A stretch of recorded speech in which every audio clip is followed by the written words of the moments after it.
University of Bloemfontein and the Free State, and this is the South Campus, and we're chatting about National Science Week, and it's a very important week in trying to generate some knowledge, awareness and excitement about the sciences and technology in general, so that we can be, I suppose, a knowledge-based economy like a lot of the huge economies around the world.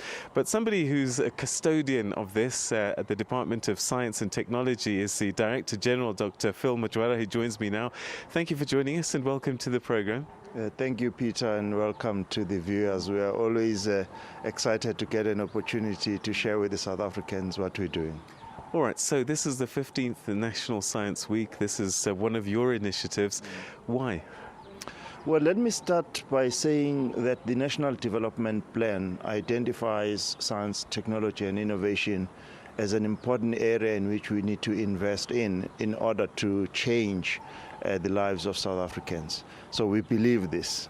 And therefore, over the years, as you know, Peter, we have invested in a number of very targeted projects where science, technology and innovation is being used to change people's lives. I just want to give you one example of one of the exhibitions that I didn't know about even as a Director General, which we saw last week at the budget vote of the Minister.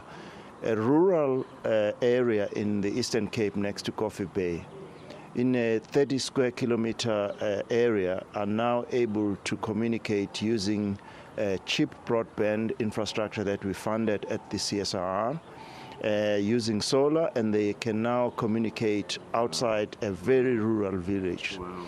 Now, you would also know that we are one of the countries to host the Square Kilometer Array.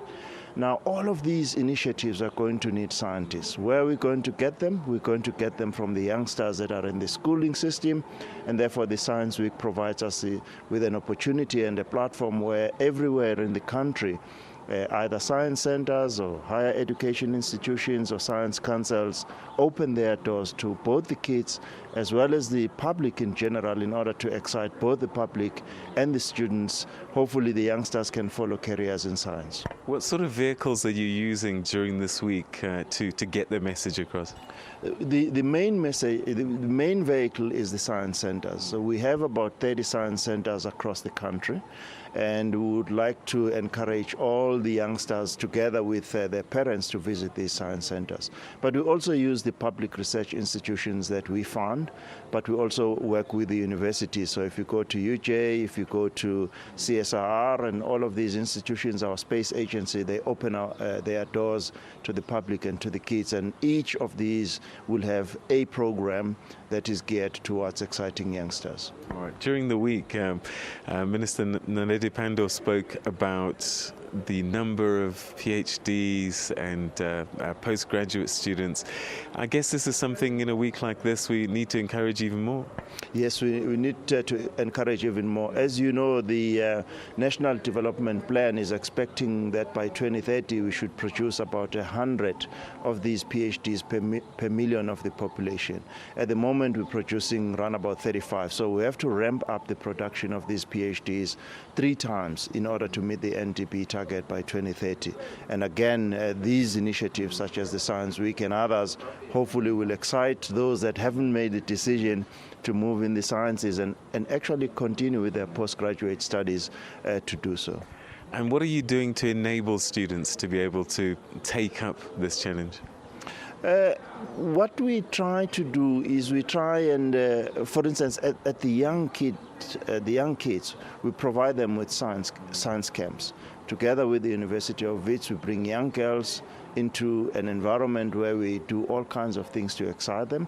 We also support the Olympiads. The department works with the Department of Basic Education to really work at the coalface of exciting them. We support, together with ESCOM, the Youth Expo program, where again, not only do they just see things that are done by others, but they really do something which they compete with. So there are some of the initiatives which we do with the young kids, which we support as a Department of Science and Technology, working with partners in order to excite them in the sciences.